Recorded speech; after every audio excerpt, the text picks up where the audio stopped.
Let's go straight to Lord Young, a newly ennobled Tory peer and vice chair of the all-party parliamentary group on free speech, and of course the founder of this free speech union. Lord Young, or am I allowed to still call you Toby? You can call me Toby, Russell. Thank you. Well, look, congratulations on being ennobled, but also very, very quickly being elevated to vice chair of the all-party parliamentary group on free speech. You've rather got your work cut out for you with this government, I suspect. Yes, I feel we have. It feels as though this government has declared all-out war on free speech and is waging that war on multiple fronts. We saw earlier this week that a group within the Home Office is recommending, amongst other things, that the police should be recording more, not less, but more non-crime hate incidents. And even though some of the recommendations made by that group were rejected by Yvette Cooper, she pointedly did not reject the suggestion that more NCHIs should be recorded. So that's one battle looming. There's a very nasty clause in the Employment Rights Bill, Clause 18, which would make employers legally liable for harassment of their employees by third parties, i.e. customers.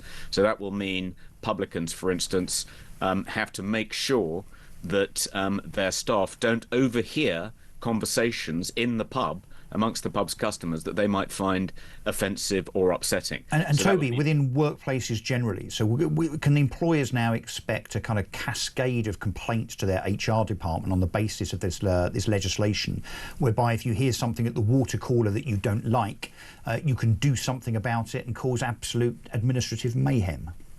No, that's not exactly right. Employers are already liable for employee-on-employee harassment. So if an employee overhears a conversation at the water cooler that they find offensive or upsetting between two other employees, they can certainly complain to HR already. Now, this is far worse than that. That is the effect of the Equality Act. The Employment Rights Bill will amend the Equality Act to make employers liable for conversations overheard by their employees of members of the public, of customers. So it effectively extends the scope of the Equality Act far beyond the workplace to over which we spend our leisure hours. And over which that workplace, whether it be a pub or a shop or an office establishment, over which they have absolutely no control. And nor should they.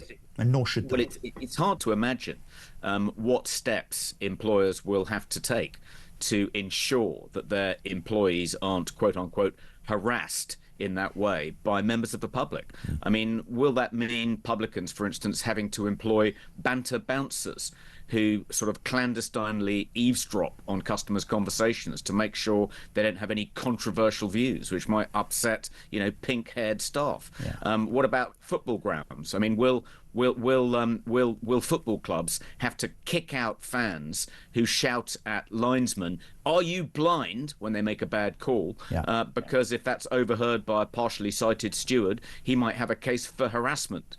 It's ludicrous. And Toby, this presumably, and I'm not wishing to be facetious here, but the serious point is, I mean, comedy clubs, for instance. I mean, in all seriousness, comedy clubs, what are they going to do? Have signs up to caution people that they might be offended by Jack D or a Ricky Gervais saying something that might be offensive? But when you start thinking about all the ramifications of this clause and what employers will be expected to do now to protect their employees from being harassed by customers, I mean, it's mind-boggling. But don't we need to? Cost is going to be it's enormous. Going to be ridiculous, and the legal cost, because of course there's going to be some legal actions here as well. But don't we, presumably, I mean, the first point here, apart from rallying against this, as of course you will do, is to try and change the definition of this word harassment. I mean, how can it be possibly seen as harassment because you overhear a customer or a fellow work colleague saying something that you might find or pretend to find mildly offensive? Well, unfortunately, that is the view taken by the Employment Tribunal. There have been cases in which employees have successfully sued their employers because they've overheard something said in the workplace that they find offensive or upsetting in virtue of their protected characteristics. Yeah. That is the legal definition now of harassment. So if you extend employer liability for harassment to third-party harassment, they'll have to protect their employees from overhearing conversations being held by members of the public. It's ludicrous. I don't think the government has thought it through. There'll be a huge compliance cost. The hospitality sector is already on its knees. Pubs will go out of business even more quickly if this law is passed. And Toby, let's talk about the other real-world consequences, other real-world instances where it seems the government want to big inverted commas, crack down, including, I don't know if you were aware of the Kevin O'Sullivan show last night, where a lady called in and said that her son, who was 33 but with a mental age of 10, had been taken into custody by police for questioning because he had sent a tweet out 6 months ago criticising, lambasting, being nasty to Keir Starmer. And as I understand, I think that's the second such instance where we've seen either a child or an adult with the mental age of a child brought in by the police to chastise them, to harangue them for something that they've said that was perhaps a little bit nasty. Well, yeah, this is something that's been going on now for several years. It predates Keir Starmer becoming Prime Minister. I think it's certainly got a little bit worse since Labour got into government. But the police are far too overzealous about trying to police what they think of as hate speech, and are constantly knocking on people's doors, telling them that they need to come down to the station to be interviewed under caution, threatening them with arrest if they refuse to come voluntarily. And 99 times out of 100, they haven't said anything unlawful. And quite often the police, when they decide that there aren't grounds to prosecute, will record the incident in question as a non-crime hate incident. Now, according to the new statutory guidance issued by Suella Braverman in 2023, when she was Home Secretary, the police are not supposed to record non-crime hate incidents against children.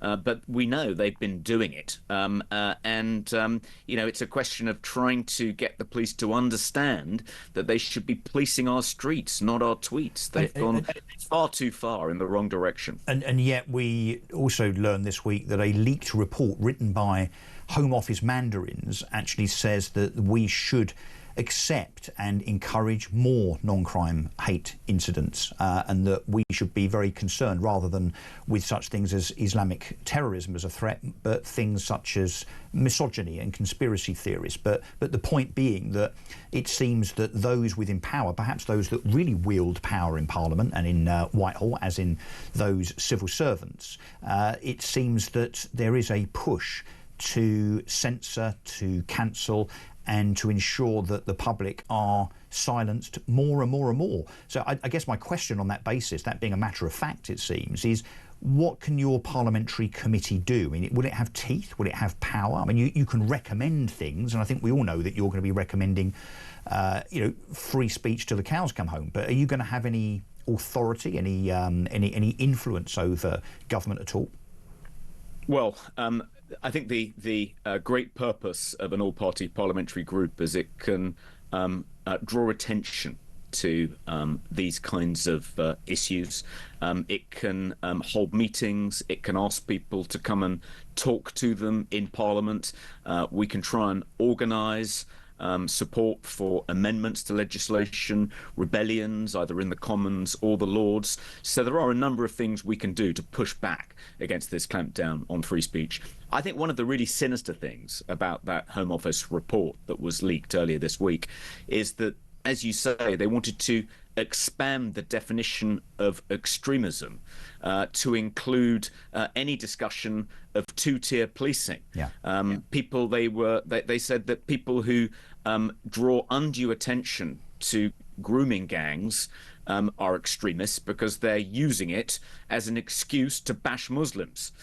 So people who talk about grooming gangs, people who talk about two-tier policing under this new definition would be classed as extremists and referred to prevent. I'm worried that the government may want to increase its powers under the Online Safety Act to force social media companies to remove content that they regard as extremist. So what this could mean is, if the official definition of extremism is enlarged in this way, that could mean Ofcom demanding that social media companies like Facebook and X remove content which is perfectly lawful, but which in the government's view is somehow extremist. Well, I think there's no doubt that's the direction of travel. level. I mean, if you look at some of the things that have been said by Yvette Cooper in statements since the Southport murders sentencing last week, for instance, where, again, it seems that the government want to point the finger of blame rather than at the individual perpetrator or indeed their upbringing or whatever it might be, but at such things as, apart from the availability of knives on Amazon,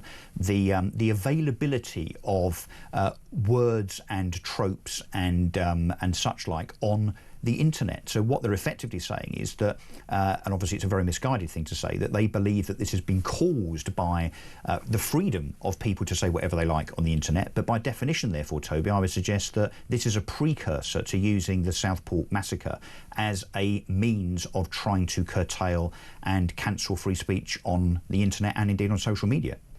I think that's exactly what the government has in mind. We saw last summer Keir Starmer completely unwilling to confront the public anger about what had happened in Southport, and instead blaming outside agitators and Elon Musk effectively for the disorder that followed that massacre. It's a total unwillingness to acknowledge that there are legitimate concerns the public has about the uncontrollable current levels of immigration in this country, about the impact that's having on their lives, on our society, rather than acknowledge that that is an important debate that needs to take place in the public square. They just want to shut it down and accuse anyone who raises concerns about that of being an extremist and silence them. That is not the way to persuade people of the government's policies. They need to actually get out there in the public square and make a decent fist of defending their policies, not just try and silence their opponents whenever they raise an objection. Yeah, and Toby, a quick answer to this, if you don't mind, because I'm being urged to go to a break. Lots to pack into the show. Should free speech be absolute? Should you be able to say whatever you like?